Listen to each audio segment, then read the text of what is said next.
Hi there, everyone. Welcome to The Daily Gardener. I'm your host, Jennifer Ebling. It's June 19th. Irises are in full bloom right now. Bearded iris and Siberian iris are two of the most common types of irises grown, although there are around 300 species of iris. Iris takes its name from the Greek word for rainbow.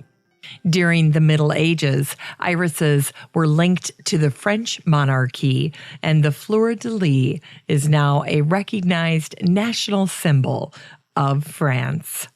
Here's today's brevities. It was on this day in 1820 that the botanist Joseph Banks died in England. Banks is best known for his study of Australian flora and fauna in his role as botanist on the Endeavour with Captain James Cook. When Banks returned from Australia, he advised George III on the creation of the Royal Botanic Gardens, also known as Kew. 20 years after the death of Joseph Banks, the Raphael of flowers, Pierre-Joseph Redouté, died. He was known for his watercolors of roses and lilies, and he's often referred to as the greatest botanical illustrator of all time. Redouté was the official court draftsman to Queen Marie Antoinette. One evening, around midnight, she summoned him to appear before her, and she asked him to paint her a cactus. Redouté also became a favorite of Josephine Bonaparte, and his paintings of her flowers at Malmaison are some of his finest works. And it was on this day in 1872 that the English horticulturalist, landscape designer, and botanist Theodore Payne was born. He made his way from England to California, and he was an early advocate for California's native plants. He started his own seed business in 1903 in downtown Los Angeles, and his specialty was California native wildflower seeds, bulbs, and plants. Payne was involved in the creation of many native plant gardens.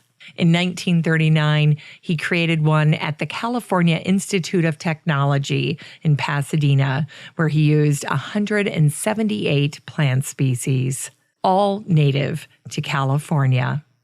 And it was Theodore Payne who said, "Be a good Californian, be loyal to your own state, and keep your landscape Californian by planting trees from California."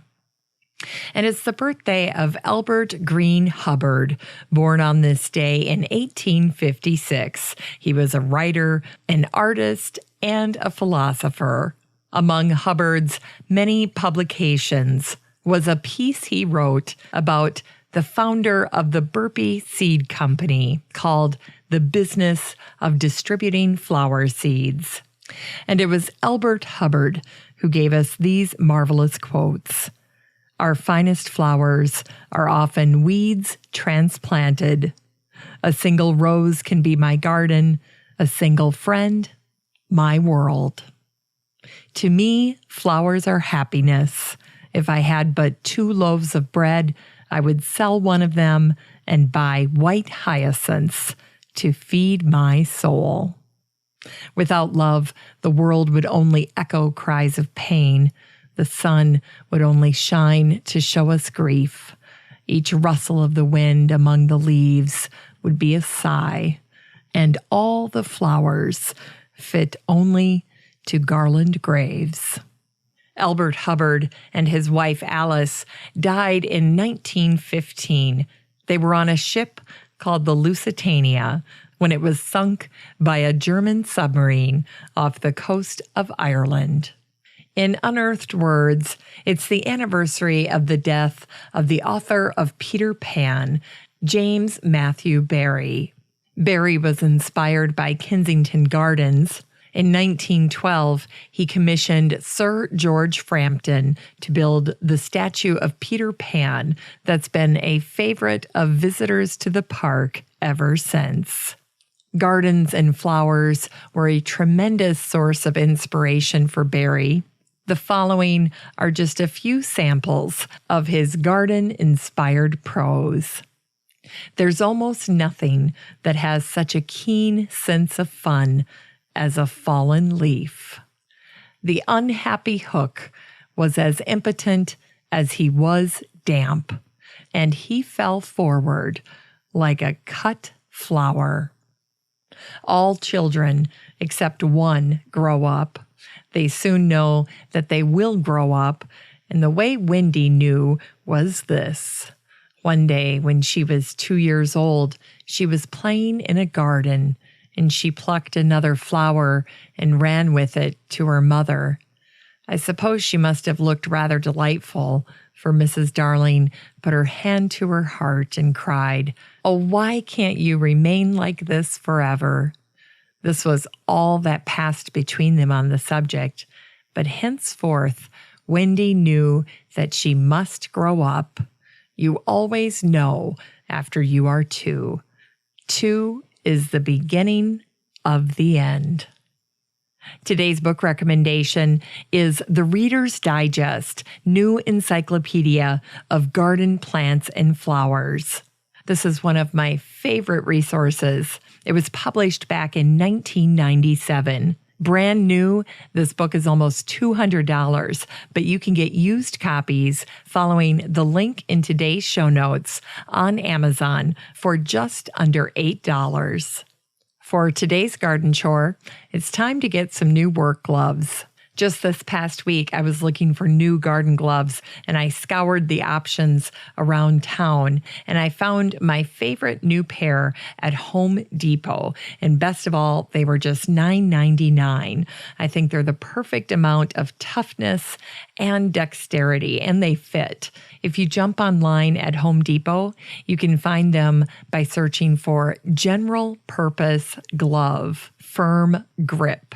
They're yellow, black, and gray. They're great. Finally, here's something sweet to revive the little botanic spark in your heart. Today's the anniversary of the death of the American actress and film star of the 1930s and 40s, Jean Arthur. I recently ran across the most delightful picture of Jean, and she's wearing this blouse. It's a graphic blouse. It's covered with pictures of turnips, and then across the upper right shoulder are the words Victory Garden.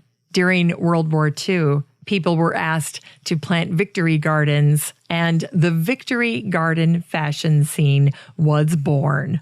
I ran across one advertisement for a blouse and skirt with a free package of seeds, and it said, "Blossom forth, plant seeds in your victory garden, and look like a flower yourself in this outfit."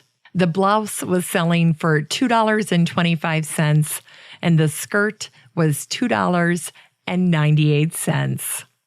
Thanks for listening to The Daily Gardener. And remember, for a happy, healthy life, garden every day.